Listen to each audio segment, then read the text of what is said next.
त्याचे संरक्षण मंत्री राजनाथ सिंह यांच्या उपस्थितीमध्ये स्वदेशी बनावटीचं तेजस MK-1A हे लढाऊ विमान वायुसेनेमध्ये दाखल झालंय।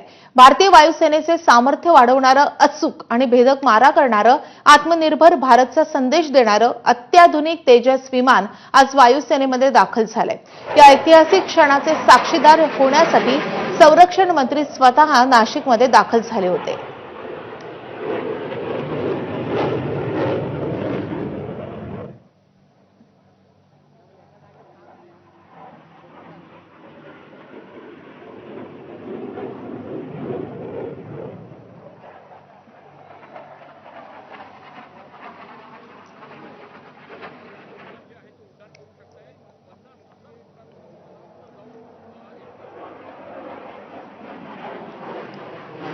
तर स्वदेशी बनावटीचं हे तेजस MK-1 हे विमान आकाशात झेपावलेलं आहे। वायुसेनेमध्ये ते दाखल झाले आणि राजनाथ सिंह यांच्या उपस्थितीमध्ये तेजसची भरारी आपण पाहतोय।